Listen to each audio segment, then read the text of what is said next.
ಗ್ರಾಮದಲ್ಲಿ ಸಮಸ್ಯೆಗಳ ಪಟ್ಟಿ ಮಾಡಿ ಶೀಘ್ರದಲ್ಲಿ ಸಮಸ್ಯೆಗಳನ್ನು ಪರಿಹರಿಸುವುದಾಗಿ ಆಶ್ವಾಸನೆ ನೀಡಿದ ಶಾಸಕರು. ವಿಜಯನಗರ ಜಿಲ್ಲೆ ಕೂಡ್ಲಿಗಿ ತಾಲೂಕಿನ ಹೊಸಳ್ಳಿ ಹೋಬಳಿ ವ್ಯಾಪ್ತಿಯಲ್ಲಿ ಬರುವ ಭೀಮಸಮುದ್ರ ಗ್ರಾಮದಲ್ಲಿ ಸಿಸಿ ರಸ್ತೆ ಕಾಮಗಾರಿಯ 20 ಲಕ್ಷ ವೆಚ್ಚದಲ್ಲಿ ಕಾಮಗಾರಿ ನಿರ್ಮಾಣಕ್ಕೆ 2024-25ನೇ ಸಾಲಿನ ಕೆಕೆಆರ್ಡಿಬಿ ಮೈಕ್ರೋ ಕ್ರಿಯಾ ಯೋಜನೆ ಅನುಷ್ಠಾನ ಇಲಾಖೆ ಕಾರ್ಯನಿರ್ವಾಹಕ ಅಭಿಯಂತರ ಲೋಕೋಪಯೋಗಿ ಇಲಾಖೆಯಿಂದ ಭೂಮಿ ಪೂಜೆ ಮಾಡಿದ ಶಾಸಕರು ನಂತರ ಗ್ರಾಮದ ಜನರು ಗ್ರಾಮದ ಸಮಸ್ಯೆಗಳನ್ನು ಕೇಳುವಂತೆ ಕರೆದುಕೊಂಡು ಹೋದಂತ ಸಂದರ್ಭದಲ್ಲಿ ಡಾಕ್ಟರ್ ಬಿಆರ್ ಅಂಬೇಡ್ಕರ್ ನಗರದ ಪಕ್ಕದಲ್ಲಿ ಇರುವಂತಹ ನೀರಿನ ಟ್ಯಾಂಕ್ನಲ್ಲಿ ಪ್ರತಿದಿನಾಲೂ ನೀರನ್ನು ಅವಶ್ಯಕತೆ ಇರುವಂತೆ ನೀರು ಬಿಡದೆ ದಿನದ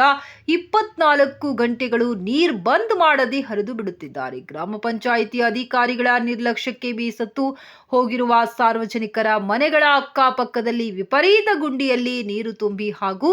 ಸೊಳ್ಳೆಗಳ ತಾಣವಾಗಿದೆ ಎಂದು ಸಾರ್ವಜನಿಕರು ಅಧಿಕಾರಿಗಳಿಗೆ ಖಡಕ್ ಆಗಿ ಸೂಚನೆ ತಿಳಿಸುವಂತೆ ಶಾಸಕರಲ್ಲಿ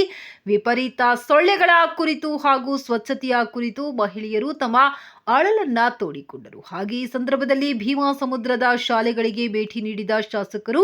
ಶಾಲೆಯಲ್ಲಿನ ಮಕ್ಕಳಿಗಾಗಿ ಬೇಕಾಗಿರುವಂತಹ ಮೂಲಭೂತ ಸೌಕರ್ಯಗಳ ಕುರಿತು ಓಕೆ ಗುರುಗಳಲ್ಲಿ ಚರ್ಚಿಸಿ ನಂತರ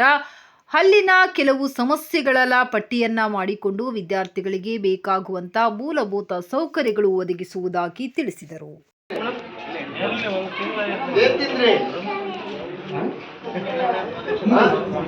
ಹೇಳ್ರೆ